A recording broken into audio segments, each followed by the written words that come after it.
200 milliards de gallons d'eau disparaissent chaque jour et personne ne peut expliquer où cela va. Le 17 octobre 2024, le satellite Terra de la NASA a capturé des images qui ont envoyé des ondes de choc à travers la communauté scientifique. Le fleuve Mississippi, près de Memphis, affichait des profondeurs d'eau de moins de 3 pieds. Ces niveaux n'avaient pas été enregistrés depuis le début des suivis en 1872. Ce qui devrait prendre des siècles de changements naturels s'est produit en seulement 18 mois. Mais voici où cette histoire prend un tournant terrifiant.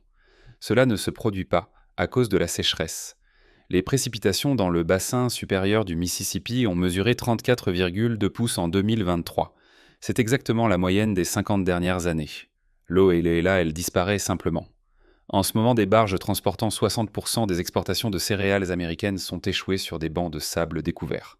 Le fleuve qui transporte 700 milliards de dollars de marchandises par an s'est transformé en quelque chose d'irréel. Les compagnies de transport maritime ont cessé leurs activités. Le corps des ingénieurs de l'armée a découvert pourquoi cela se produisait, mais leurs conclusions violant les lois fondamentales de la physique. Et ce qu'ils ont trouvé est si troublant que les agences gouvernementales ont commencé à classer leurs propres données. C'est l'histoire de la façon dont la voie navigable la plus vitale d'Amérique est en train de saigner à mort, et la vérité choquante sur ce qui l'assèche réellement, de l'œil qui défie la physique. La docteure Amanda Winters a passé toute sa carrière à étudier les rivières. Rien ne l'avait préparée à ce qu'elle a découvert en septembre 2023. Son équipe au Centre des sciences de l'eau de l'USGS effectue des mesures de débit mensuel à l'aide de profileurs de courant Doppler acoustiques. Ce sont essentiellement des systèmes sonars sous-marins qui cartographient la vitesse de l'eau à travers toute la section transversale du fleuve. La technologie est précise. Les mathématiques sont simples. Eau entrante égale eau sortante moins évaporation et utilisation humaine. Eau entrante égale eau sortante moins évaporation et utilisation humaine. Des sections du Mississippi plongent à un niveau qui n'a pas été vu depuis plus de 30 ans. En plus de menacer l'eau potable, les experts affirment que cette chute sans précédent pourrait également impacter la chaîne d'approvisionnement américaine et l'économie. Mais les chiffres n'avaient aucun sens. L'eau entrant dans le bas Mississippi à Memphis mesurait 312 000 pieds cubes par seconde. Les calculs standards signifiaient qu'il devrait y voir environ 140 000 pieds cubes par seconde à Bâton Rouge 7 jours plus tard. Au lieu de cela, ils ont mesuré 287 000 pieds cubes par seconde. 53 000 pieds cubes par seconde avaient simplement disparu sur 600 miles de rivière. C'est 34 millions de gallons par minute. Le débit total du fleuve Colorado disparut sans laisser de traces. La docteure Winters a supposé une erreur instrumentale. Elle a recalibré les capteurs, effectué des mesures en double, envoyé des échantillons à des laboratoires indépendants pour vérifier les lectures. Chaque test a confirmé la même réalité impossible. La crise climatique est également au cœur des préoccupations de nombreux électeurs. Le fleuve Mississippi est à des niveaux historiquement bas, ce qui pourrait impacter l'approvisionnement alimentaire et notre porte-monnaie. En décembre 2023, le taux de perte avait augmenté à 89 000 pieds cubes par seconde. En mars 2024, il avait atteint 143 000 pieds cubes par seconde. Le Mississippi perdait du volume à un rythme accéléré qu'aucune réduction des affluents, aucune diversion en amont, aucune augmentation de l'extraction agricole ne pouvait expliquer. Les ingénieurs surveillant la division inférieure du Mississippi ont enregistré quelque chose qui ne devrait pas être possible.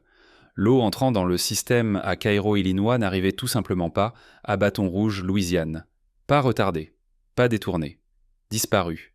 Assez d'eau pour remplir le lac Tahoe tous les 11 jours disparaissait dans les airs. Selon la loi de conservation de la masse, l'eau ne peut pas simplement disparaître. Elle doit aller quelque part. Mais où la réponse ébranlerait les fondements de tout ce que nous pensions savoir sur l'hydrologie. Les listes de rivières du Mississippi maintenant dérivent en raison de cette sécheresse profonde. Un jour typique, la ligne d'eau du Mississippi devrait se situer entre 15 et 20 pieds au-dessus de ma tête. Mais aujourd'hui, ce fleuve immense est maintenant à un niveau dangereusement bas. L'urgence qui n'a jamais fait les gros titres. En avril 2024, le corps des ingénieurs de l'armée a convoqué un conseil technique d'urgence.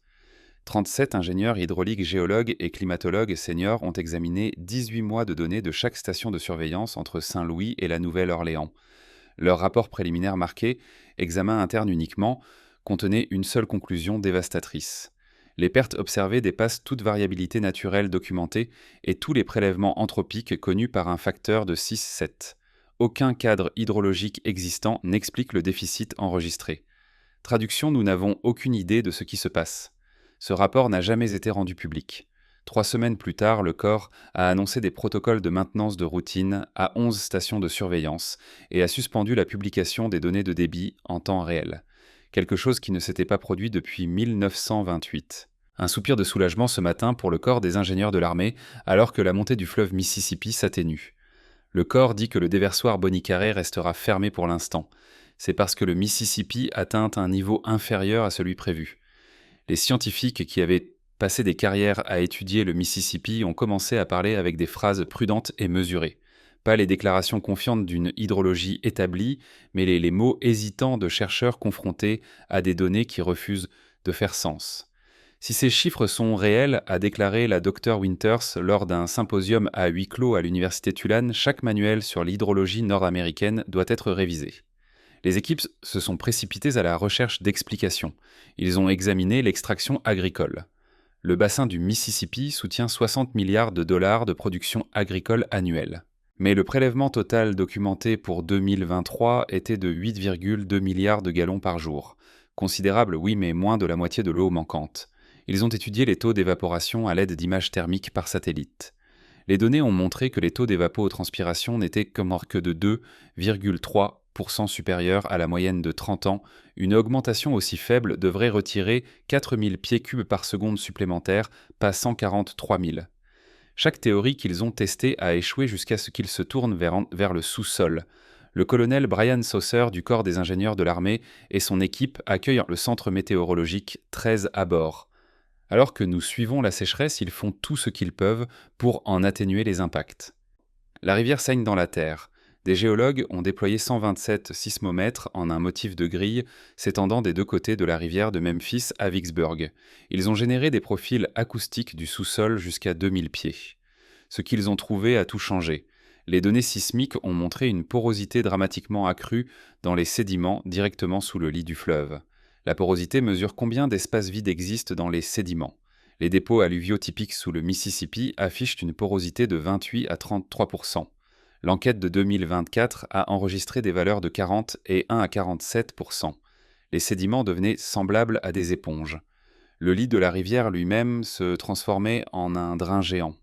Nous avons tous, du moins dans les départements météo et climat ici, commencé à lever les sourcils parce que c'est quelque chose que nous n'avons vu que dans des archives remontant aux années 1890, vraiment 2 fois auparavant. 1988 et 2012 sont toutes deux des années mémorables où le Mississippi était si bas. Le docteur Michael Reeves, sédimentologue à l'État du Mississippi, a décrit la découverte avec un alarmisme à peine dissimulé. Nous observons une réorganisation structurelle du matériau du lit. C'est comme si la rivière s'excavait de l'intérieur. Mais la porosité seule ne fait pas disparaître l'eau. Quelque chose devait extraire l'eau de l'aquifère aussi vite que la rivière pouvait l'alimenter. Le sable de Memphis, l'aquifère et la vallée du Mississippi. Les aquifères alluviaux fournissent de l'eau potable à 8 millions de personnes. Les deux aquifères ont connu une baisse des niveaux d'eau depuis les années 1960. Les niveaux d'eau en 2024 étaient en moyenne de 23 pieds inférieurs à ceux de 1990. Ce gradient décroissant crée une aspiration. La rivière rencontrant des sédiments avec une porosité accrue et un aquifère avec une pression réduite commence à recharger le système souterrain à des taux catastrophiques. Le Mississippi ne se desséchait pas par manque de précipitations. Il saignait dans son propre aquifère. Et cette révélation a exposé une vérité terrifiante sur ce que nous avions créé sans le savoir. Après une année de sécheresse brutale, cet hiver, la NOAA prévoit des températures plus chaudes dans une grande partie du pays et des précipitations inférieures à la normale dans la moitié sud de la nation. C'est une mauvaise nouvelle pour le Mississippi, dont les niveaux sont à des niveaux historiquement bas.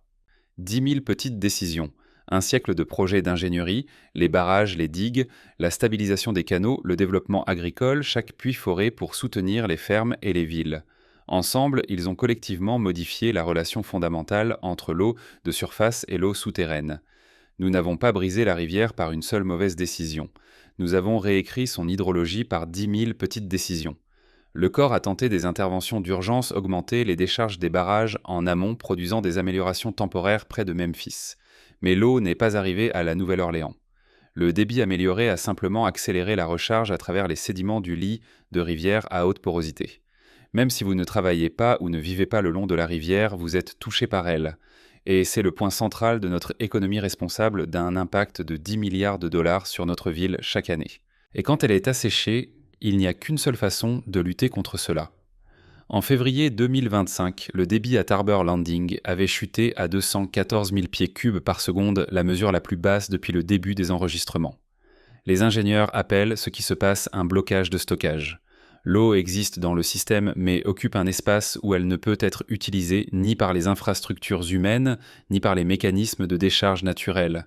Elle est piégée enfermée dans des dépôts souterrains qui pourraient ne pas la libérer pendant des siècles. Les communautés côtières de Louisiane étaient confrontées à un cauchemar supplémentaire. La réduction du débit du Mississippi signifiait moins d'eau douce poussant contre l'intrusion d'eau salée. Le golfe du Mexique avançait à l'intérieur des terres. En janvier 2025, les prises d'eau municipales de Bellechasse et Braithwaite ont enregistré une contamination par l'eau salée. Plus de 80 000 résidents ont perdu l'accès à de l'eau potable du jour au lendemain.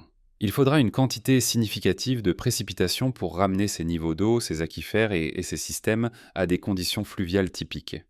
Le prix que nous ne pouvons pas payer. Résolvons-nous le problème ou achetons-nous simplement du temps ? Cette question a commencé à apparaître dans les communications internes du corps et personne n'avait de réponse. Aujourd'hui, le fleuve Mississippi continue son retrait silencieux. Les stations de surveillance suivent la baisse avec précision, mais la précision ne produit pas de solution. 10 millions de personnes dépendent de l'eau du Mississippi. 200 milliards de dollars d'activité économique annuelle reposent sur des profondeurs navigables. 400 espèces nécessitent des conditions d'écoulement spécifiques pour survivre. Les systèmes que nous avons construits pour exploiter la rivière ont collectivement réécrit l'hydrologie fondamentale du plus grand bassin versant du continent. Nous apprenons que les rivières ne réagissent pas à l'ingénierie sur des échelles de temps humaines. Elles réagissent à la géologie, à la climatologie, au poids accumulé de chaque intervention au fil des décennies. Quelque part sous le lit de la rivière, dans les espaces sombres et pauvres de sable déposés lorsque les glaciers ont reculé pour la dernière fois 200 milliards de gallons d'eau par jour, continue leur ascension silencieuse disparaissant dans un aquifère qui pourrait ne pas les libérer pendant des siècles. Le Mississippi ne se dessèche pas parce que nous avons échoué à reconnaître le danger. Il se dessèche parce que nous avons réussi à construire des systèmes qui ont rendu le danger inévitable. Et la question de qui paiera le prix n'a pas de réponse. Seulement le son des niveaux d'eau qui chutent et le silence croissant là où le fleuve le plus puissant d'Amérique coulait autrefois.